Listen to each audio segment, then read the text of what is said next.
अस्सलाम वालेकुम नाज़रीन, साइट में भलीकार आऊं आया मां सगर नाजिया मीर। नाज़रीन, मुल्क अंदर ॾेही तोड़े परॾेही फ्रंट ते सरगर्मियूं जारी आहिनि। अॼोके प्रोग्राम में फोकस कंदासीं जेके असीं ॾिसूं था त परॾेही महाज़ ते जेके सरगर्मियूं हलंदड़ आहिनि, जेके एफर्ट्स वरितियूं पियूं वञनि पाकिस्तान जो केस सॼी दुनिया ॾो रखण जे लाइ। ॾेही महाज़ ते जेको कुझु थी रहियो आहे, जेको मुल्की सियासी मंज़रनामो आहे, उनखे फोकस कंदासीं। गॾोगॾु अव्हांखे ख़बर आहे त हीअ बजट जा ॾींहं आहिनि, उन हवाले सां तैयारियूं तेज़ आहिनि। सूबाई तोड़े मर्कज़ जेके मामला आहिनि बजट जे हवाले सां उनखे हतमी शक्ल ॾिनी पई वञे ऐं हिकिड़ी जेका तरदीद आहे उहा बि साम्हूं आई आहे। इहे ख़बरूं हलनि पियूं, गर्दिश पियूं कनि त वफ़ाक़ी जेका बजट आहे जंहिंजी तारीख़ 10 तारीख़ ॾिनी वई, हाणे उन में बि वधीक देरि थी सघे थी, जंहिंजो ऐलान साम्हूं आयो आहे त का तब्दीली कोन पई थिए। बजट 10 जून ते ई पेश कई वेंदी। वर्चुअल ॻाल्हियुनि वारो जेको सिलसिलो हलंदड़ आहे IMF सां, उनजो उहो बि अॼु थी रहियो आहे ऐं मुख़्तलिफ़ मामला आहिनि जिन खे फाइनलाइज़ कयो पियो वञे। नाज़रीन,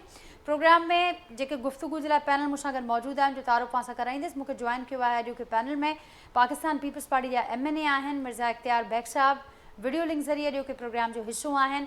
मूंसां गॾु मौजूदु आहिनि अॻूणा MNA आहिनि नून लीग जा निसार चीमा साहब, मूंसां गॾु अॼोके प्रोग्राम में शरीक आहिनि ऐं पाकिस्तान तहरीक इंसाफ़ सां तालुक़ु रखंदड़ अॻूणी MNA आहिनि नुसरत वाहिद साहिबा, उहे पिणु मूंसां गॾु वीडियो लिंक ज़रिए जो कि प्रोग्राम में शरीक आहिनि। अवां सभिनी खे भलीकार, मां सभिनी जी महिरबानी और गुफ्तगू जे लाइ वक़्तु ॾिनो ऐं ॿियनि गेस्टनि की इजाज़त से बेग साहब आपसे गुफ्तगू का आगाज़ करती हूँ। हम देख रहे हैं खारजी महाज पर, या जैसे मैंने जिक्र किया कि हम देखते हैं मुल्क के अंदर की सूरत हाल, तो दोनों जानब चैलेंजेस भी हैं, सरगर्मियाँ और नज़र आ रही हैं, एफर्ट्स नज़र आ रही हैं। खारजी महाज की बात करें तो वज़ीर आज़म के दोस्त ममालिक के दौरे जारी हैं। उसके अलावा हमने देखा कि आज बिलावल भुट्टो साहब के वाले से भी बताया गया, CM सिंध का ये कहना था कि वो भी पाकिस्तान का केस दूसरी आलमी बरादरी के सामने पेश करने के लिए रवाना हो चुके हैं। कैसे देखते हैं इन सारी एक्टिविटीज़ को, मज़ीद क्या बताएंगे हम? एक तरफ से हम देख रहे हैं कि जो भारत का जंगी मौक़िफ़ जारी है उसमें दिन ब दिन शिद्दत आती जा रही है, अमेरिका की जानिब से भी बड़ी अहम स्टेटमेंट्स और मामला सामने आ रहे हैं, और दूसरी जानिब हमारी एफर्ट्स उसको काउंटर करने के लिए किस हद तक जारी हैं? जी, ये मुझसे पूछा सवाल जी बेग आपने। साहब। हाँ, देखिए, पहली चीज तो ये जहन में अपने निकाल दें कि जंग खत्म हो गई है। इंडिया के लिए जंग खत्म उस वक्त तक नहीं होगी जब तक कि वो वोट बैंक, वो लोगों में जो उसको हकारत जिल्लत मिली है वो उसको खत्म ना कर दे, और वो हर वो बयान देगा जिससे वहाँ के लोगों में एक जोश, एक जज्बा जागे। तो वहां तो ये बात बिल्कुल नहीं है कि जंग खत्म हो गई। वो तो अभी भी कहते हैं मेरी गोली है, तुम्हारी रोटी है, पानी मैं बंद कर दूंगा, कश्मीर हमारा है, कश्मीर पे कोई बात नहीं होगी, और ये तमाम इस तरह की बातें। तो वो अनएक्सपेक्टेड नहीं है। वो मोदी सरकार को चाहिए, उसे पहले लाशों की सियासत करनी थी, इलेक्शन लड़ने की, वो उसको मौका मिल नहीं सका, और फिर उसके बाद उस जंग में जो बदनामगी हुई उसने उसका पूरा वोट बैंक और पूरी हमायत जो थी उसकी वो खत्म कर दी। लिहाजा उनकी तरफ से इस तरह से बयान आते रहेंगे। हम अपनी बात कर लेते हैं कि हमने बेहतरीन हिकमत अमली के जरिए 3 ममालिक में 4 में जो दौरा करा है, जिसमें टर्की में गए हैं, और टर्की के बाद अजरबैजान में गए हैं, ताजिकिस्तान में गए हैं। ये तमाम वो दौरे थे जो हमारा रीइंफोर्स करते हैं रिलेशनशिप उन ममालिक से जिन्होंने ओपनली हमारी हिमायत करी है, और उन्होंने ये कहा है कि हम आइंदा भी जब जरूरत पड़ी तो इसी तरह से हम इनके साथ खड़े होंगे और इससे ज्यादा मदद करेंगे। और उसके बाद वो दिफाई तौर पे भी हमें वो तमाम चीजें जिनकी हमें जरूरत है वो फराहम करने को तैयार हैं। ये वो असला है जो टेक्नोलॉजी में दुनिया में बरतरी अपनी साबित कर चुका है, जिसने हमें वो नताइज दिए हैं जिन पे हमें फख्र है, हमें मान है, अपनी शाहीनों पे, अपनी फजाइया पे, और अपना फील्ड के जो अपना फील्ड मार्शल हैं जनरल आसिम मुनीर साहब, जो इस पूरे वार गेम को वो सुपरवाइज कर रहे थे, उसकी मॉनिटरिंग कर रहे थे, वो अल्लाह ताला ने उन्हें कामयाबी दी है। तो एक तो ये हुआ कि ये दौरा बड़ा अच्छा हो गया, सफारती सतह पे हम और जुड़ गए, सफारती सतह पे इंडिया अकेला हो गया। इंडिया के पास इसराइल के अलावा कोई नहीं है। आज हमें अमेरिका भी जो बयानात आ रहे हैं वो प्रो पाकिस्तान है, पाकिस्तान के फेवर में है। चाइना इंडिया का जो कन्फ्लिक्ट है वो अब खुल के सामने आ चुका है, और एक बात साबित हो गई है कि इस खत्ते का जो शहंशाह है, जो इंडिया बनना चाह रहा था और अमेरिका उसको बनाना चाह रहा था, अब इस खत्ते का शहंशाह जो है चाइना है। और पाकिस्तान की सपोर्ट के साथ चाइना इस खत्ते में इस वक्त उसकी डोमिनेंस है, इसकी सुप्रीमेसी है। तो ये दूसरी चीज भी साबित है। तीसरी चीज जो थी इकोनॉमिकली, वो उसने बड़ी कोशिश करी इकोनॉमिकली। उन्होंने आईएमएफ को बोला कि मीटिंग पोस्टपोन कर दें, उन्होंने एजेंडे को मौखर कराने की बात की, हमारे फंड्स जो हमें मिल रहे थे 2.3 बिलियन डॉलर के, उनको रोकने की कोशिश की। और उनके वाइस प्रेसिडेंट जो बोर्ड ऑफ डायरेक्टर्स के रुकन थे, उन्होंने जब ये देखा कि नहीं बात उनकी मानी जा रही तो रिजाइन कर दी। लेकिन आईएमएफ ने कहा कि नहीं, पाकिस्तान की माशी तरक्की जो है वो काबिल सताइश है, और उन्होंने हर हमारे साथ जो वादे किए हैं वो उसमें पूरे हैं, उन पे इम्प्लीमेंटेशन किया गया है। लिहाजा हम मुतमईन हैं और बोर्ड ने हमें वो किस्तें दी जो हमारी ड्यू हो चुकी। ठीक बेग साहब, आपकी बात को आगे बढ़ाऊंगी। जैसे आपने कहा कि खारजी महाज पर जो चैलेंजेस इस वक्त कौम को, मुल्क को दरपेश हैं, उसको घटाने के लिए इस वक्त हम देख रहे हैं कि वो अस्करी क़यादत हो, सिविलियन क़यादत हो, वो हमें कोशा नज़र आ रही है, एक पेज पर नज़र आ रही है। मेरे साथ निसार चीमा साहब भी हैं, नुसरत वाहिद साहबा भी हैं। निसार चीमा साहब, ज़रूर बताइएगा, ये जो बेग साहब ने कहा कि एफ़र्ट्स नज़र भी आ रही हैं, और ये बात भी जहन नशीन होनी चाहिए हम सबको कि भारत कोई भी मौका हाथ से नहीं गंवाएगा। उसका जंगी जुनून कहें या जंगी मौक़िफ़ कहें, वो उसमें शिद्दत आती रहेगी, लेकिन हमें हर वक्त अलर्ट रहना है, अपना होमवर्क मुकम्मल रखना है, अपना केस दुनिया के आगे रखना है।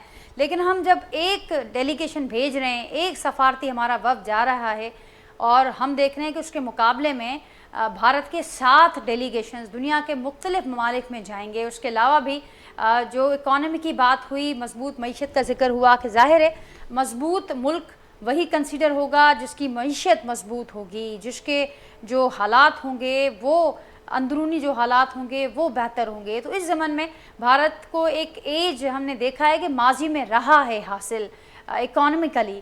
तो इस वक्त जो सूरत हाल बनी है, जो चैलेंजेस हैं, आपको क्या नज़र आता है कि हमें मज़ीद इस ज़मन में क्या करने की ज़रूरत है? उन्होंने बड़े अच्छे अंदाज में ये सारा इलाकाई और बैनुल-अक़वामी सूरत हाल का तजिया किया है। देखिए, चंद चीजें बिल्कुल वाज़ेह होकर सामने आई हैं। एक तो ये कि जब इन्होंने पहलगाम के वाक़े के बाद बिला वजह पाकिस्तान, बगैर किसी सबूत के पाकिस्तान के खिलाफ इल्जाम तराशी शुरू कर दी, तो उन्हें पूरी दुनिया में कहीं से हमायत हासिल नहीं हुई। उनके गलत मौक़िफ़ को किसी ने नहीं माना। और दूसरी बात जो है वो ये है कि ये भी दुनिया ने देखा कि जब उन्होंने अलालेरान हमारे खिलाफ जारहियत का इर्तिकाब किया, तो हमारी बहादुर मुसल्लह अफवाज ने पूरी कौम की पुष्टराई के साथ उनकी जारहियत का मुंह तोड़ जवाब दिया, और ऐसा जवाब दिया कि जिसकी ना वो तवक्को रखते थे। और दूसरी और ये है कि बैनुल-अक़वामी बरादरी भी शायद ये है कि इस तरह के रिस्पॉन्स की तवक्को नहीं रखती थी। तो हमने ऐसा जवाब दिया कि इंशाअल्लाह भारत की आने वाली नस्लें भी याद रखेंगी। इसलिए ये सही है बेग साहब की बात कि जंग तो जारी है हिंदुस्तान के साथ, तो ये जंगी मामलात जो है वो इसी तरह रहेंगे। लेकिन अब ये है कि अब इस तरह की जारहियत का इर्तिकाब करने से पहले वो 100 दफा सोचेंगे, और उन्हें अंदाजा है जब पाकिस्तान के खिलाफ अगर उन्होंने इस तरह की हरकत की तो इससे भी ज्यादा सख्त जवाब मिलेगा। और देखें, एक और जो बात है वो ये है कि बैनुल-अक़वामी सतह पर इस वक्त हिंदुस्तान जो है बिल्कुल आइसोलेटेड नजर आता है।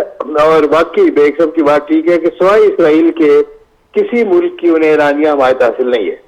जबकि हमें देखें, ये कि हमारे दोस्त ममालिक ने तो खुलकर हमारा साथ दिया है। चीन ने दोस्ती का अदा किया है, तुर्की ने दोस्ती का अदा किया है, अज़रबैजान ने खुल के हमारा साथ दिया है। बेशुमार इस तरह के मुल्क हैं, और ये हिंदुस्तान तो बिल्कुल अकेला है सच्ची। और ये वज़ीर आज़म साहब जो दौरे कर रहे हैं, इससे हमारी इन दोस्त ममालिक के साथ इत्तेहाद और यकजहती जो है मज़ीद मजबूत होगी इंशाअल्लाह। ठीक, चीमा साहब, खारजी महाज पर आपने कहा कि बिल्कुल हम जो इस वक्त दोस्त ममालिक का हमारे साथ साथ हो, या हमने देखा कि अमेरिका के वाले से भी जो बेग साहब ने कहा है, जो हमें नज़र आ रहा है कि स्टेटमेंट जो आ रही हैं वो भी पाकिस्तान के फेवर में इस वक्त नज़र आ रही हैं, तो एक अच्छी सूरत हाल वहाँ पर हमें नज़र आती है। लेकिन अगर हम मुल्क की महाज की अंदरूनी चैलेंजेस की बात करते हैं तो वहाँ पर सूरत हाल कुछ मुख्तलिफ है, इख्तलाफात जो हैं वो हमें बढ़ते हुए दिखाई देते हैं। मेरे साथ नुसरत वाहिद साहबा भी हैं। नुसरत वाहिद साहबा, आपकी तरफ आऊँगी। आपने देखा, दोनों आपने सुना, बेग साहब को भी, निसार चीमा साहब को भी, दोनों समझते हैं कि हम खारजी महाज पर पाकिस्तान को कामयाबियाँ मिली हैं और इस वक्त जो कोशिशें ली जा रही हैं मज़ीद कामयाबियाँ समेटने का इम्कान मौजूद है। आप ओवरऑल इस सूरत हाल को कैसे देखती हैं? और फिर अंदरूनी महाज पर ख़ास मैं पीटीआई का भी जिक्र करूँगी कि आज एक बार फिर से इस्टेब्लिशमेंट से मुज़ाकरात के हवाले से भी रजामंदी जाहिर की है बानी पीटीआई ने, लेकिन खान साहब खास साथ साथ तहरीक चलाने का इंदिया भी दे रहे हैं। तो ये इसको कैसे देखा जाए? एक बार फिर से पीटीआई मुज़ाकरात पर स्ट्रीट पावर को फोकियत दे रही है?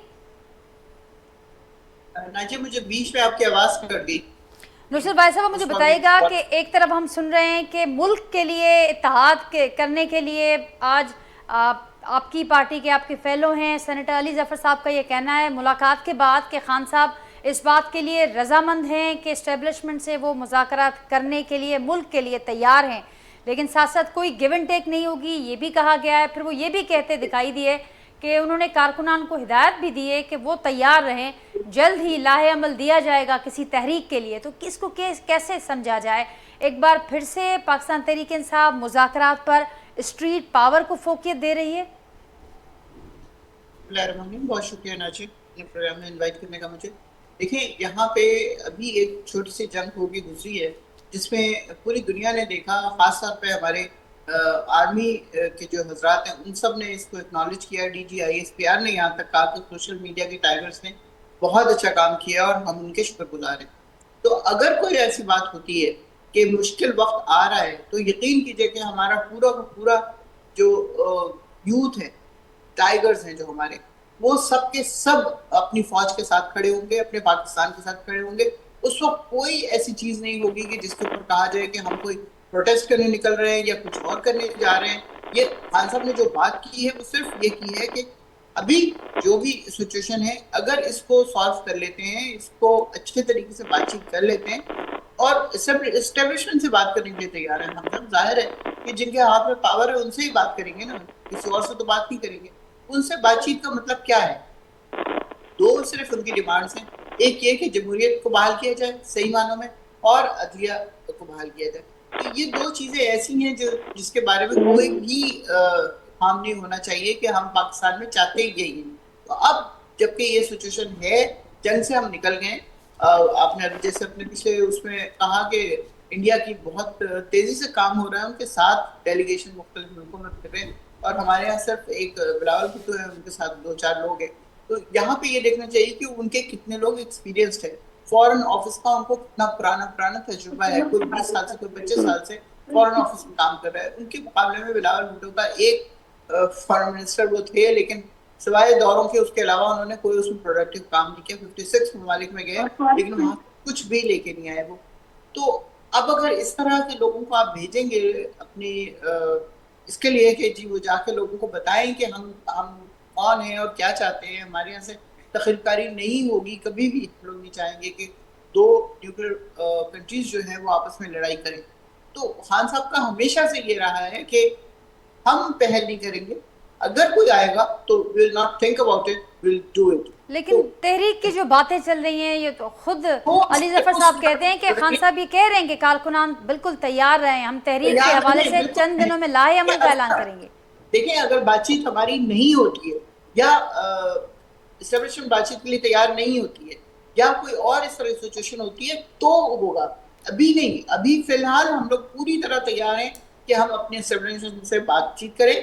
खान साहब की जो 2 डिमांड्स है मैंने आपको बता दिया है, उसको मान लिया जाए तो उसके बाद कोई भी चीज ऐसी नहीं होगी जो खुदा ना खास्ता किसी को नुकसान। पहले भी खैर हम लोगों ने नुकसान नहीं पहुंचाया, हम तो नहित्ते बैठे हुए थे 26 नवंबर को उस डी चौक पे और हमारे सरों में गोलियां मारी गई। एंड मैं वहां पे मौजूद थी, मेरी मौजूदगी में ये सब कुछ हुआ है, मैंने देखा है सब कुछ अपनी आंखों से। तो इस तरह की चीज हम लोग तो तखरीकार है ही नहीं। 9 मई जो हमारे ऊपर मुसलत किया गया है वो भी फॉल्स फ्लैग है। आपको पता है वो सिर्फ 911 की तरह का एक प्लान किया गया और उससे हमें खराब करने की कोशिश की गई, ना सिर्फ खराब करने की बल्कि तहबाला करने की, पीटीआई को बिल्कुल खत्म करने की। 13 जनवरी का उसके बाद हम देख लेते हैं कि क्या डिसीजन आया और किस तरह इस पार्टी को खत्म करने की कोशिश की गई। लेकिन बात वही आ जाती है जिसे अल्लाह रखे उसे पहुंच सकते। ठीक। सब कुछ कर लिया लेकिन उसके बावजूद आज भी 180 सीट्स के हम लोग मालिक हैं। उसको जिस तरह मर्जी ये लोग दे दें, जिसको मर्जी दे दें, इनके हाथ में है क्योंकि इनके हाथ में अथॉरिटी है। तो लेकिन ये चीजें बहुत देर तक नहीं चलती किसी भी मुल्क में। आपने देखा है बांग्लादेश में क्या हुआ, और भी बहुत सारे ममालिक ऐसे हैं जहाँ बिल्कुल 4 से 5 लाख की आबादी है और उन लोगों ने ये सब कुछ कर लिया। तो हम तो फिर भी 24 करोड़ है, अगर 24 करोड़ में से 4 निकाल दें तो 20 करोड़ तो कम से कम खान साहब के साथ हैं। वो जिस दिन भी वो कोई कॉल देंगे तो ये सब कुछ बिल्कुल खत्म हो जाएगा फौरन। लेकिन बात ये है कि क्या ये वक्त आना चाहिए, इससे पहले ही हमें चाहिए कि हम आपस में इत्तेहाद कर लें, बातचीत कर लें और चीज़ों को सॉल्व करें। चीज़ों को सॉल्व करें। बेग साहब, कोई ऐसा माहौल बन रहा है, बैकडोर रवाबित भी चल रहे हैं, अमेरिका से पाकिस्तानी डॉक्टर्स पर मुश्तमिल जो डेलीगेशन है वो भी यहाँ पर मौजूद है, क्या चल रहा है इस हवाले से? जो इत्तेहाद की या मुज़ाकरात की बातें हो रही हैं, आप क्या बताएंगे इस हवाले से? देखिए, अभी पिछले दिनों इस्लामाबाद में ओवरसीज पाकिस्तानी कन्वेंशन किया गया था और पूरे दुनिया से जो पाकिस्तानीज हैं, चाहे वो मेंबर पार्लियामेंट हो, बिजनेसमैन हो, डॉक्टर, इंजीनियर, अच्छी पोजीशन वाले, सबको बुलाया था। 1500 से ज्यादा लोगों, सबने पाकिस्तान में सब परचम के ऊपर अपना कॉन्फिडेंस और ट्रस्ट दिखाया। सब ने ये कहा कि मुल्क में सियासी इस्तेकाम हो, जमहूरियत जो है वो कायम दायम रहे, और अपने मसाइल नॉन सियासी बुनियाद पे बतलाए थे जो हल किए गए। अब ये लोग आए हैं, मोस्ट वेलकम। ये पाकिस्तान के चेहरा हैं, पाकिस्तान की शनाख्त है, पाकिस्तान के एम्बेसडर हैं। अगर इनका एजेंडा यही है कि मुल्क में इनके असर रसूख की वजह से पॉलिटिकल इस्तेकाम पैदा हो जाता है, या खान साहब या बानी पीटीआई मुज़ाकरात को तैयार हो जाते हैं, तो ये अच्छी चीज है। और अगर इन लोगों ने कोई इस तरह की बातें की एजेंडे में जिसमें आईएमएफ को पहले रोका जा रहा था कि ये फंडिंग न की जाए, कुछ उन्होंने करारदादें पास कराई, रेजोल्यूशन कांग्रेस में, इस तरह की चीजें, मुल्क खिलाफ, मुल्क दुश्मन अगर कोई एजेंडा है तो मैं उसके साथ नहीं हूँ, क्योंकि ये वक्त उन चीजों का नहीं है। ये वक्त, इस वक्त पॉलिटिकल मैच्योरिटी दिखाने का है, सियासी इस्तेकाम, आपस में मिलके हमने इन हालात को फेस करना है।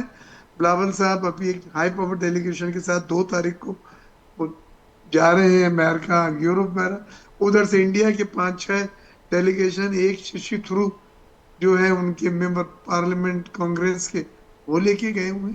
और हमने अपने अपने तय यहाँ पे भी जो एम्बेसडर से उनको ब्रीफिंग दे रहे हैं। हम कहने का मकसद मेरा यही है कि हमें इस वक्त एक कौम बन के, जो जंग ने हमें कौम बना दिया था, हम सब एक हो गए थे। हमने रेजोल्यूशन पास किया, वो यूनानिमस डिसीजन था, ये रेजोल्यूशन था। फिर हमने फतह के ऊपर रेजोल्यूशन पास किया, वो भी यूनानिमस था, उसमें पीटीआई ने भी हमारा साथ दिया और हिस्सा था उस करारदाद को पास करने का, और 100% सपोर्ट से यूनानिमस वो करारदाद पास हुई। बहुत अच्छा लगा, एक मुल्क कौम बन गया था। लेकिन बेग साहब, जंगी हालातों का वेट तो नहीं करना चाहिए कि जंगी माहौल बने और फिर हम एक पेज पर आ जाएं। उसके अलावा भी आपने कहा कि पॉलिटिकल मैच्योरिटी, वक्त की ज़रूरत है, सबको उस तरफ सोचना होगा।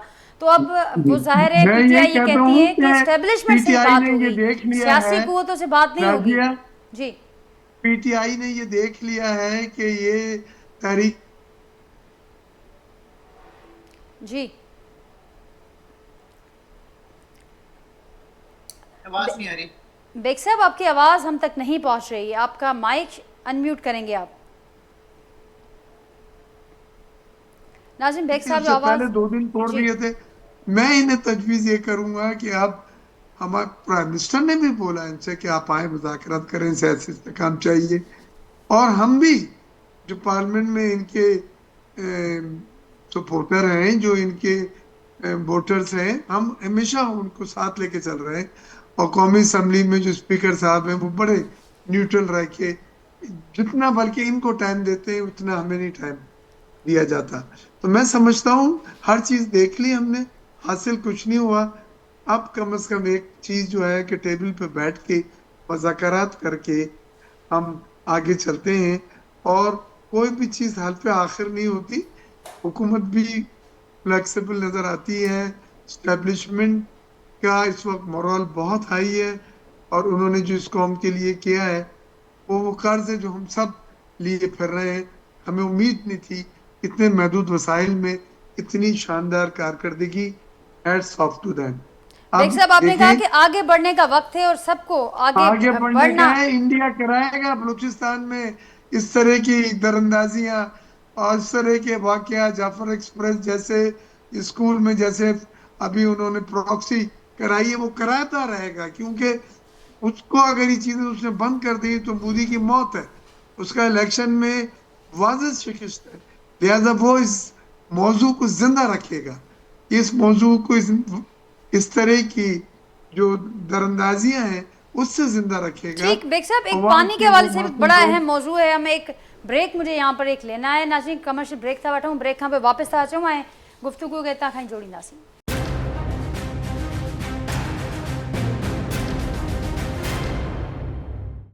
वेलकम बैक नाज़रीन, फिर ॿीहर वहाँ के प्रोग्राम में भलीकार ॻाल्हि ॿोल असांजी जारी आहे परॾेही ऐं ॾेही फ्रंट ते मौजूद चैलेंजिस ऐं उन्हनि जी हैंडलिंग के हवाले से। मूंसां गॾु निसार चीमा साहब, मिर्ज़ा अख्तियार बेग साहब, नुसरत वाहिद साहब मौजूद हैं। चीमा साहब, आप क्या कहेंगे? बेग साहब तो ये समझते हैं कि ये अब आगे बढ़ने का वक्त है, क्योंकि जो हमारा दुश्मन है वो किसी तौर उसकी जो शरपसंदियाँ हैं वो नहीं थमने वाली, इसलिए हमें आपस में मुत्तहद होना है और यूनाइट रहकर इन सारी चीज़ों का मुकाबला करना है। आप क्या कहेंगे और इस सिलसिले में आप क्या समझते हैं कि इनिशिएट लेना चाहिए, हुकूमत को भी आगे बढ़ना चाहिए? बराए मेहरबानी नाज़रीन, चीमा साहब सां असांजो राब्तो मुनक़िद थी वियो आहे, असां कोशिशि कंदासीं त निसार चीमा साहब सां ॿीहर राब्तो थिए ऐं उन्हनि जो मौक़े बि असां हिन में शामिलु कयूं। मूंसां गॾु नुसरत वाहिद साहिबाबा आहिनि, मूंसां गॾु बेग साहब भी हैं। बेग साहब, एक और बड़ा अहम मौजू है, मैं उसकी तरफ आना चाहूँगी और उसके बाद फिर हम गुफ्तगू को आगे बढ़ाएंगे। आपको याद होगा, ज़ाहिर है आप मौजूद भी हैं नेशनल असम्बली में, तो कालाबाग डैम के हवाले से एक बड़ी शानदार जद्दोजहद कहें, तहरीक कहें, वो चलती रही है माजी में। सिंध असम्बली समेत 3 सूबाई असम्बलियाँ उसको रद्द कर चुकी हैं, इस तकरारी मंसूबे को। मोहतरमा शहीद बेनज़ीर भुट्टो साहबा ने भी बड़ी एक तहरीक इस हवाले से लीड की थी। तो बहुत सारी इसकी मिसालें मौजूद हैं, लेकिन हम देखते हैं कि फिर हर बार एक बार फिर से उसका ज़िक्र कहीं ना कहीं से उठकर आ जाता है। ये जानते हुए इस मौजू की हसासियत को या इस मौजू के हवाले से जुड़े जो लोगों के जज्बात हैं, उसके बाद भी ऐसा होता है। अभी गुज़िश्ता कुछ दिनों पहले कालाबाग डैम का जिक्र हुआ वापडा चेयरमैन की जानिब से। आज एक बार फिर से ये वफाकी अमलदारों की जानिब से एक जो नेपरा की अथॉरिटी कमेटी की हेयरिंग के दौरान आज फिर से कालाबाग डैम का जिक्र हुआ कि मुल्क में अगर जो ये मौजूद बिजली का बहरान है वो नहीं होता अगर कालाबाग डैम होता। आप क्या कहेंगे? क्योंकि आपको याद होगा कि जब चंद दिन पहले वापडा चेयरमैन का बयान सामने आया तो उन्होंने तो यहाँ तक कह दिया कि इस हवाले से जो इख्तिलाफ की फ़ज़ा बनाई गई थी उसके पीछे भी भारत था। तो ये आप नहीं समझते कि ये तौहीन है उन 3 असम्बलियों की जिन्होंने यकराय होकर इसको रद्द किया है? इसके बाद इतनी बड़ी जद्दोजहद चली, सिंध के अवाम ने तहरीकें चलाई, क्या कहेंगे आप? देखिए, कालाबाग डैम जो है उसमें पीपल्स पार्टी का बड़ा वाज़ेह मौक़िफ़ है, नॉट एक्सेप्टेबल। क्योंकि हमें पता है कि कालाबाग डैम के माने हैं सिंध में पानी की कमी, और न सिर्फ सिंध में बल्कि बाकी 2 सूबों ने भी जिन्होंने इसमें हमारा साथ दिया है उनमें पानी की कमी है। कालाबाग डैम एक क्लोज चैप्टर है हमारी तरफ से। मुशर्रफ साहब ने लास्ट टाइम अपने आखिरी दिनों में डॉक्टर हफीज शेख जो उनके वजीर खजाना थे उनको एक टास्क दिया था, वो सिंध से थे, सिंधी, कि आप ट्राई करें एक आखिरी चांस। और कुछ जर्नल जो उनके साथ थे वो चाहते थे कि इसको अलाइव करके देखें, टेस्टिंग कि इसमें किस हद तक रेजिस्टेंस आता है। लेकिन जब वो टीवी पे डिबेट और प्रोग्राम जैसे शुरू हुए, फिर तमाम तीनों सूबों ने उसको बुरी तरह से रिजेक्ट कर दिया। तो टेस्टिंग में यही पता चला कि लोगों के जज्बात इस पे कभी न ठंडे हुए हैं न बदल सकते हैं। तो कालाबाग के डैम के बजाय अब दूसरे छोटे और मीडियम डैम बनाए जा रहे हैं, और वो पानी की जो जो रिजर्वायर रखना था और जो दूसरी फैसिलिटीज थी, वो उन छोटे और दरमियानी डैमों से हासिल की जा रही हैं।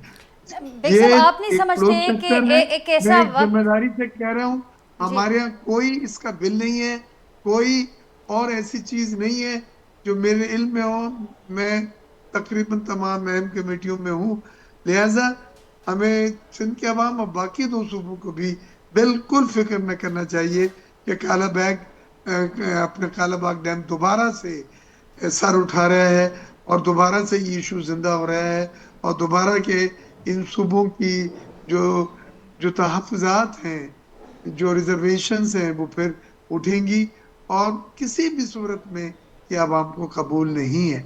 इससे क्लोज चैप्टर, ठीक। इसमें मैं कोई इफ़न बात करने के लिए तैयार ही नहीं।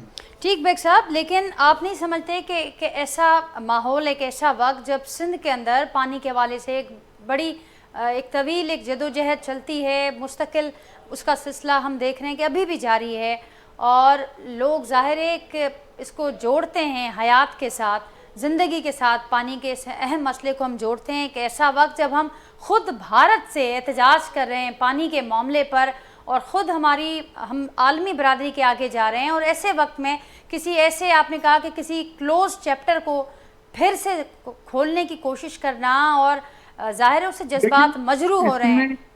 एक इस बात कोशिश तो को आप जरूर क्या मैं नाम आपसे देंगे, शेयर उस पर क्या करूंगा। होना चाहिए? हमारे पे एक प्रेशर है कि ऊपर से जब पानी आता है इंडिया का, तो वो हमारे, क्योंकि वाटर रिजर्व्स नहीं है, डैम नहीं है, तो वो फिर हम समंदर में उसको सी में फेंक देते हैं, और ये एक वीकर पॉइंट है। हमें यही सूट करता है कि वो पानी जो ऊपर से आ रहा है, क्योंकि फिर उनको ये एक मौका मिल जाता है कि क्योंकि ये इस पानी को नहीं इस्तेमाल कर रहा है और ये समंदर में फेंक रहे हैं, लिहाजा हमें हक हासिल है ऊपर इंडिया में ही हम डैम बनाएं, पानी को रिजर्व रखें, इसके रिजर्वायर्स बनाएं। तो ये तो एक चीज है जहां पे लीगली और टेक्निकली और मॉरली हमारी पोजीशन वीक होती है, लेकिन हमने अपने मुल्क की इकाइयों को देखना है, हमें अपने मुल्क की यूनिटी को देखना है। बेग कालाबाग साहब, डैम इस पे पॉइंट मरने पर भी मारने की बारहा बात हो चुकी है, बड़े दलाइल के साथ रिपोर्ट्स मौजूद हैं, एक्सपर्ट्स बारहा बात कर चुके हैं कि वो पानी समंदर में ज़ाया नहीं होता, बल्कि वो डेल्टा के लिए होता है मुख्तस, और डेल्टा सारी इस वक्त जो सारी दुनिया में हम देख रहे हैं, और में दो सिंध का पॉइंट ऑफ डेल्टा व्यू जिसका है जो ना, हाल एक है इंडिया का वो भी पॉइंट ऑफ सबके व्यू सामने एक है। हमारा है, तो मैंने दोनों पॉइंट ऑफ व्यू आपके सामने रखे हैं। इन जी। हम यकीनन अपने मौकिफ की तायीद करते हैं। ठीक।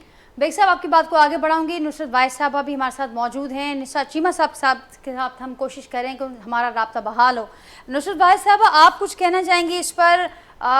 डॉक्टर हसन अब्बास साहब बड़े एक माहिर आब हैं, बहुत अच्छे एक्सपर्ट हैं, पंजाब से ताल्लुक़ रखते हैं, और पानी के हवाले से, इन मामलात के हवाले से बड़ी गहरी नज़र रखते हैं, एक्सपर्टीज़ रखते हैं। आज उनका एक सोशल मीडिया पर मुझे उनका एक स्टेटस नज़र आया जिसमें वो ये लिखते हैं कि भारतीय वज़ीर आज़म मोदी की जो आबी जारियत है, जिस पर हम सब एहतजाज भी कर रहे हैं और उसका मुकाबला करने की कोशिश कर रहे हैं, उसके आगे जो हम सब की, जो हमारे मुल्क के अंदर आबी जहालत मौजूद है, वो हमारे लिए ज़्यादा नुकसानकार है। आप कुछ कमेंट करेंगे इस पर? बिल्कुल ऐसा ही है। नंबर एक तो आप ये देखिए कि पिछले 40 साल से, बल्कि अब तो इससे भी ज्यादा हो गया, कि कोई एक डैम नहीं बना। कालाबाग डैम की क्यों मुखालफत होती है? वहां पे जमीनें हैं बहुत बड़े बड़े लोगों की, बडेरों की और फना की, और वो आवाम बेचारी को क्या पता। आवाम को तो कहेंगे ना कि जी वो आपका पानी खत्म हो जाएगा और वो पता नहीं पंजाब को मिल जाएगा या किसी और को मिल जाएगा, तो आवाम तो कहेगी कि हाँ हाँ नहीं बनाओ। लेकिन जो एक्सपर्ट हैं, जो जानते हैं कि ये पानी कितना जरूरी है, अब आप ये देखें कि मैं इस्तांबुल में बहुत ज्यादा रही हूँ, कम से कम 4 साल तो कंसेक्टिव, वहां पे जगह जगह उन्होंने, जहां थोड़ा सा भी पानी आबशार की सूरत में गिर रहा है, वहां उन्होंने एक छोटा सा डैम बना दिया जो उस इलाके को, उस गांव को बिजली फराहम करता है। इस तरह के हम बहुत ज्यादा बना सकते हैं, जैसे केबी में या और इलाके जो हैं जहाँ पे पानी है। तो हम क्यों नहीं करते ये काम? इसलिए कि हमें परवाह ही नहीं है। हमारा आज का दिन अच्छा गुजर रहा है, बस ठीक है, अच्छा गुजर रहा है, हमें अगले दिन के बारे में सोचना ही नहीं है, वो देखना और ही साथ नहीं साथ है। नुसरत भाई साहबा, ये जो मुल्क के अंदर जो बातें भी हो रही हैं कि हम आहंगी का एक माहौल होना चाहिए, यकजहती का एक अक्स दिखना चाहिए इस वक्त सबको, तो उसको ये बातें जो हो रही हैं कितना डैमेज कर सकती हैं उस हम आहंगी को, उस यकजहती वाले माहौल को ऐसे वक्त में? पूरा अकेले से नहीं होता कि पीटीआई सब कुछ अपना ऐसे करके बिठा दे। अब जो साहब बैठे हैं आपके साथ, इनको पता है ना ये किसकी सीट पे आए हुए हैं, किस तरह जीते हुए हैं। जब इस तरह के लोग हमारे समय में बैठेंगे और वो बार बार ये बात कर रहे होंगे कि जी इत्तेहाद इत्तेहाद इत्तेहाद, लोग आ जाए वहां पे बैठ जाए। जब 65,000 70,000 80,000 से ज्यादा लोग जीते हुए हैं, उनको डिस्कार्ड करके आप अपने बंदे ले आए। ये नहीं मैं कह रही है काबिल नहीं है, बहुत काबिल होंगे वो लोग सबके सब, लेकिन बात यह है कि जिसका हक है, जिसको आवाम ने मुंतखब किया, क्या वो मौजूद है? हम कितना भी कॉम्प्रोमाइज करें, मुझे बताइए आप कितना भी करें। 180 सीटों पे अभी हमारे पास पता नहीं कितनी थोड़ी सी सीटें हैं, 100 से भी कम है शायद, और फिर अब रिजर्व सीट का हो रहा है कि वो भी ले लेंगे और वो भी इनको बांट दी जाएंगी। तो क्या हम क्या करें? इत्तेहाद की और कौन सी सूरत ऐसी होगी जो कि आगे चल रही होगी, जिसको लेके हम आगे बढ़ रहे होंगे? इत्तेहाद तो वहां पे होता है जहां दोनों तरफ से बात हो रही हो। एक फॉर्म 47 की हुकूमत है और एक एस्टेब्लिशमेंट है। हम फिर भी राजी हैं कि एस्टेब्लिशमेंट से बात कर लें, क्योंकि जाहिर है वही इनको लेके आए हैं ना, खुद से तो ये लोग नहीं आ सकते। जब वो लेके आए हैं तो उनको चाहिए कि आगे बढ़े, कदम बढ़ाएं। देखें कि एक पार्टी जिसके साथ सिर्फ और सिर्फ उसके लीडर को देखें, 2 साल से जिस अजियत में वो रह रहा है, क्या कभी किसी ने ख्वाब में सोचा है कि इस किस्म के डंजन में बगैर पंखे के, बगैर एसी के उसकी बेगम बेहोश हो गई, वो इस्लामी पर्दा करती हैं, उसमें वो उस गर्मी में बगैर पंखे के उनको एक रात एक दिन रखा गया और आखिरकार वो बेहोश हुई। तो इस तरह के हालात में अगर वो हमारे लीडर को रखा जाए, उसकी बेगम को रखा जाए, बाकी को रखा जाए, डॉक्टर यास्मीन देख लें, शाह साहब देख लें, चौधरी साहब देख लें, ये कब तक होगा? कब तक होगा? 2 साल गुजर गए और कितना करना है इन्होंने। फिर उसके बाद हमसे ही होता है कि हम इत्तेहाद करें, हम कॉम्प्रोमाइज करें, हम इत्तेहाद करें, हम कॉम्प्रोमाइज करें। हम तो तैयार हैं सब कुछ, हम बातचीत के लिए भी तैयार हैं कि बातचीत करें। हमारी सिर्फ 2 डिमांड्स हैं, अगर वो सुन लेते हैं, बात कर लेते हैं तो उसमें वेल एंड गुड। बाकी पानी का मसला आपको पता ही है, मोदी जिस तरह बंद कर दिए, पूरे पूरे दरिया जो है इस वक्त सूखे हो गए। उस पर सोशल मीडिया पे नजर आ रहा होता है, बार बार नजर आ रहा होता है कि फला दरिया रुक गया, फला दरिया रुक गया। वो जो पंजाब है, पंजाब 5 दरियाओं का संगम था, उसको देखें आप, नीलम दरिया झेलम और नीलम की जो जहां पे वो मिलता है, उसमें देखें आप पानी कितना कम होंगे। तो ये सारी चीजें सोचनी चाहिए थी। जो पार्टी 50 साल से और 30 और 40 साल से हुकूमत कर रही है, क्या उनको कभी ख्याल आया कि वो इस तरह का इंतजाम करें कि फ्यूचर में उनके लोगों को परेशानी का सामना न करना पड़े? या फिर सिर्फ ये सोचा कि हमें कितना पैसा मिल जाए इसलिए हम बिजली के इस तरह के यूनिट्स लगा दें जिसमें हम बिजली ना भी दें तो हमें पैसे मिलते रहे, मुल्क जाए भाड़ में, जितना मर्जी उसके ऊपर कर्जा चढ़ जाए। इस वक्त पता है आपको 90,000 अरब का हम कर्जदार हो चुके हैं। कहाँ से उतरेगा ये, कैसे उतरेगा, क्या होगा? ठीक नुसरत भाई साहबा, आपने दुरुस्त फरमाया कि साल से ज़ाहिर ये पॉलिसी चल रही है, और आपने ये भी कहा कि लोअर राइपेरियंस की हैसियत में हम जब वहाँ पर एहतजाज करते हैं भारत के रवैये का, तो फिर मुल्क के अंदर जो माहौल है एज लोअर राइपेरियन सिंध की जो सूरत हाल है, ज़ाहिर है फिर उस एहतजाज के हवाले से भी अगर उस पर ध्यान नहीं दिया गया तो ऊपर वाला जो हमारा एहतजाज होगा उस पर भी ज़रूर फ़र्क पड़ेगा, असर पड़ेगा मुल्क के हवाले से। बेग साहब, आप कुछ रिस्पॉन्ड करना चाहेंगे? और फिर मैं चाहूँगी कि आप बजट के हवाले से भी हमें ज़रूर कुछ बताएं, क्योंकि हमने मैं यहाँ पे इस्लामाबाद में हूँ। आज भी हमारी नेशनल असेंबली की स्टैंडिंग कमेटी ऑन फाइनेंस की मीटिंग थी, कल जो स्टैंडिंग कमेटी ऑन कॉमर्स की मीटिंग है। बजट की जी जो एक्सपेक्टेशन है आप लोगों की, उस पर मैं थोड़ी सी बात कर लेता हूँ। पहली चीज तो ये कि कोशिश पूरी है कि सैलरी क्लास की टैक्सेस में कमी की जाए, क्योंकि लास्ट टाइम ये एहसास हुआ था कि सैलरी क्लास पे स्लैब भी और टैक्सेस भी बढ़ा दिए गए हैं। लेकिन तो बेग साहब यहाँ पर वो मैं आपको ज़रूर एक पॉइंट ऐड करना चाहूँगी कि ये भी रिपोर्ट हुआ था कि आईएमएफ ने मशरूत किया है सैलरीड क्लास को रिलीफ के हवाले से कि अगर हुकूमती एक्सपेंसेस में कुछ कमी होगी तो ही जी सैलरीड हाँ, क्लास को कोई रिलीफ मिलेगा। मैं उसी पे आ रहा हूँ। हुकूमती एक्सपेंडिचर्स और कम ये किए जा रहे हैं, रेवेन्यू बढ़ाने की बात है। अब आपको मैं बताऊं, रेवेन्यू बढ़ाने में उन्होंने तकरीबन इस वक्त एक तो तकरीबन पेट्रोलियम डेवलपमेंट लीवे लगाए जा रहे हैं, जो हमारे ऊपर एक नया बम फटने वाला है कि दुनिया में पेट्रोल की कीमतें कम हो रही हैं। हम अपने पेट्रोल की कीमत के ऊपर एक लीवे लगाएंगे जिसे पेट्रोलियम लीवे कहते हैं, और वो लीवे हमारा तमाम पेट्रोलियम मसनूआत पे लगेगा। एक चीज। दूसरा बम जो है वो ये है कि वो तमाम फैक्ट्रीज को जिनमें उन्होंने कैप्टिव पावर जनरेटर लगाए हुए हैं जिससे वो अपनी बिजली पैदा करते हैं गैस से, वो बंद कर रहे हैं। वो कहते हैं हमारे पास इजाफी बिजली है, आप इजाफी बिजली पे जाएं, बिजली पे स्विच हो। उनका मैंने ये पूछा, मुझे जरदारी साहब और नावीद कमर साहब को भेजा था यहाँ पे, चीफ मिनिस्टर के साथ हमने मीटिंग की पूरे दिन। औरंगजेब साहब थे, लगारी थे, और अली परवेज मलिक थे, लेकिन वो नहीं माने। दूसरे दिन बिल आया और बिल पास हो गया। अब इंडस्ट्री इस सोच में है कि ये अगर हम नहीं करते तो क्या होगा, तो उसका भी जवाब उन्होंने दिया है कि एक तो उस पर पेनल्टी लगेगी, पहले 3 महीने 5%, फिर दूसरे 3 महीने 10%, फिर 15% और 20%।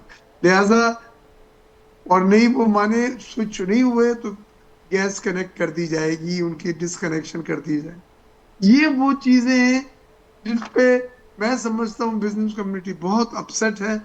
उसके अलावा उन्होंने एग्रीकल्चर सेक्टर, रिटेलर और रियल एस्टेट सेक्टर से को डॉक्यूमेंटेशन करने के लिए एक टास्क दिया है, और नए जो टैक्सेस हैं वो लगाने को कहे हैं, और पुराना टैक्सेस की चोरी को बंद करने को कहा है। और टैक्सेस की चोरी जो है उसमें अब उन्हें इतनी पावर दी जा रही है कि वो अकाउंट फ्रीज कर सकते हैं, पैसे जितने उन्हें डिमांड है टैक्स की वो निकाल सकते हैं।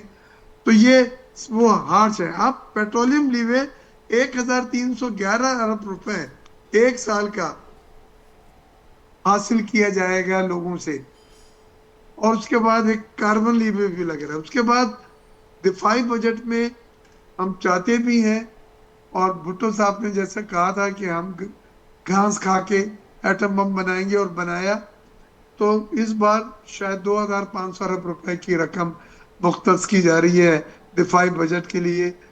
सोलर पैनल पे जीएसटी की छूट जो थी वो खत्म कर रहे हैं, और मुख्तलिफ सेक्टर पे जिस पर टैक्स की छूट थी वो भी खत्म कर रहे हैं। पेट्रोल, बिजली, गैस के में इजाफी टैक्सेस लग रहे हैं इन तीन चीजों के ऊपर।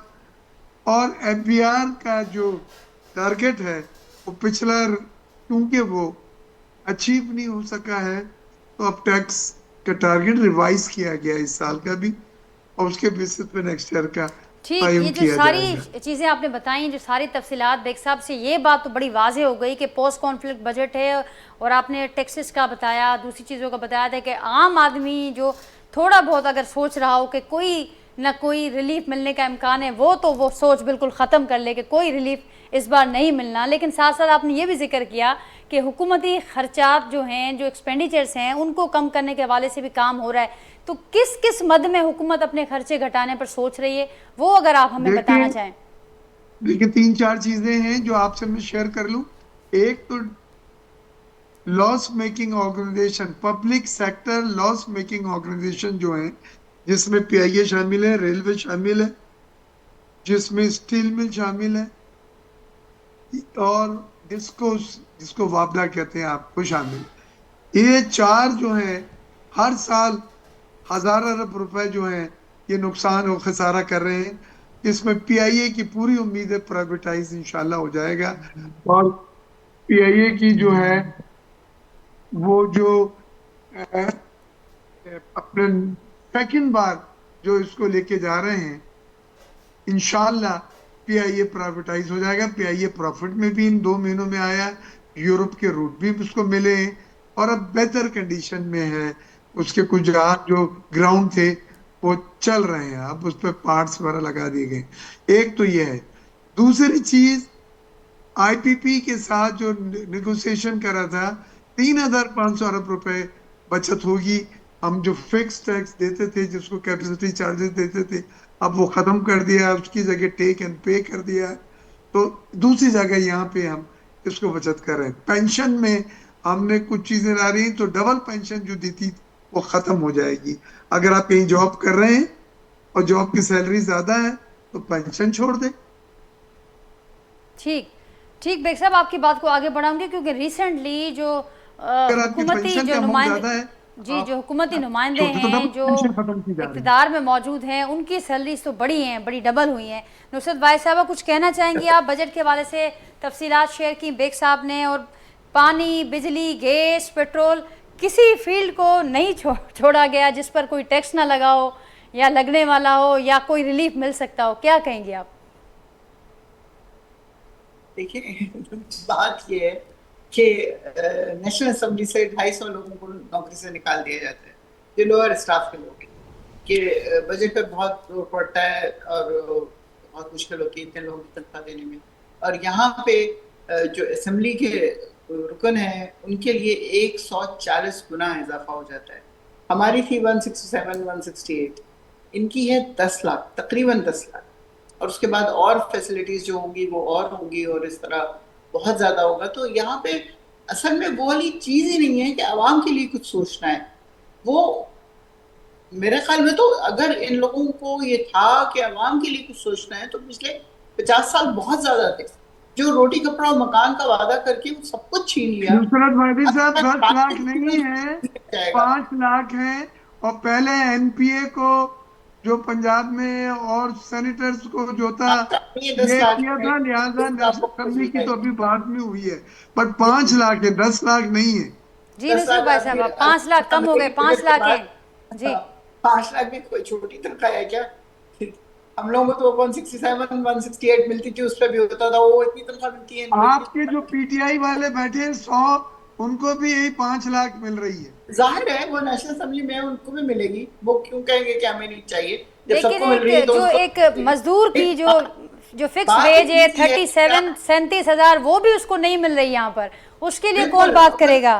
बेग साहब, नुसरत भाई साहब, असेंबली के 250 जो नीचे के लोअर स्टाफ है उनको निकाल दिया जाता है कि बजट पे जोर पड़ रहा है, लेकिन बाकियों को सबको दिया जा रहा है, इसलिए कि उनको पता है कि इनको ज्यादा देंगे तो आगे बात बनेगी। जिस तरह पिछली दफा इलेक्शन से पहले जब हमारी असेंबली खत्म हुई और एक इंटर्म गवर्नमेंट थी, और उसके बाद जब ये लोग गए तो इन लोगों ने एक एक बंदे को मेरे ख्याल में 1-1 अरब रुपया दिया। तो वो कहाँ से आ जाता है इतना सारा पैसा? सिर्फ गरीब को देने के लिए नहीं होता। तो अभी भी आप देखिएगा, बजट सिर्फ और सिर्फ आवाम को पीसने के लिए होगा। जो खुदकशियां अभी कम हो रही हैं वो इससे ज्यादा होंगी। ये हल्के की तरक्याती कामों के लिए है फंड्स जो दिए गए हैं। कि कितनी तरक्याती काम होते हैं और क्या होता है, आपको नहीं पता क्या इस बात का? आप तो खैर पहली दफा असेंबली में आए हैं, लेकिन जानते तो है ना कि लोग क्या करते हैं, कितनी तरक्की कर देते हैं। अपने इलाके की सड़कें अगर बनती हैं तो 4 दिन बाद उनमें गड्ढे पड़े होते हैं। तो ये सब ऐसी बेकार की बातें हैं। ये सिर्फ ये होता है कि आप अपने लोगों को रिश्वत दें और हमें वोट दिलवाएं, लेकिन वो भी नहीं हुआ इस दफा। तो वो भी नहीं हुआ। हमारे लोग जो असेंबली में हमने मुकामी लोगों को इसका सुपरविजन दिया है। एक एक काम, एक एक पाइप का स्पेसिफिकेशन वो चेक करके डलवा रहे हैं। खुद मैं मौजूद होता हूँ। डिपेंड करता है, हमारे लिए ये अमानत है, अवाम का है, अवाम पे खर्च हो। की बात कर रही हूँ। आप तो खैर वैसे भी काफी वेल टू डू हैं, लेकिन मैं आप अपनी बात नहीं कर रहे, मैं बाकियों की बात कर रही हूँ जो एक्चुअली इस पैसे को कभी भी नहीं लगाते। अगर लगाते भी हैं तो वो इतनी छोटी मिकदार उसमें लगती है कि वो 4 दिन बाद सब कुछ टूट फूट चुका होता है। ठीक नुसरत भाई साहब, मेरे प्रोग्राम का वक्त खत्म हो रहा है, आपका पॉइंट आ गया है। आपका भी बहुत शुक्रिया नुसरत भाई साहबा, मिर्जा अख्तियार बेग साहब, आपका भी बहुत शुक्रिया। नाज़रीन, कुछ ज़िला निसार चीमा साहब इस अगर मौजूद हुआ जेका ॻाल्हि हींअर असांजे प्रोग्राम में आख़िर में थी, ऐं जेके तफ़सील बेग साहब ॿुधाया। ज़ाहिरा जेके हिन वक़्तु बजट जे हवाले सां जेके फाइनल जेके आख़िरी असीं चऊं त मीटिंग्स हलनि थियूं, उन्हनि जो हू बि पार्ट रहिया आहिनि, मौजूदु हुते हुजनि था। ऐं ज़ाहिरा टैक्सिस जे हवाले सां ॿुधण में आयो पिए, इहो बि ॿुधण में आयो पिए त सैलरी क्लास खे जेको रिलीफ हूंदो मशरूत हूंदो हुकूमती ख़र्चनि जे हवाले सां ऐं उन ते ही को पहिरियों भेरो न आहे। हर साल इहा ॻाल्हि थींदी रहे थी, डिबेट थिए थी बाक़ाइदा त हुकूमती ख़र्चा छो नथा आख़िर घटाया वञनि थी। इहा बि ॻाल्हि थी त हिकिड़ो आम माण्हू हिकिड़े आम मज़दूरी जी जेका पघार आहे उहा 37,000 मुक़ररु आहे, पर उहा उन ते बि अमल कोन पियो थिए त उनखे केरु ॾिसंदो।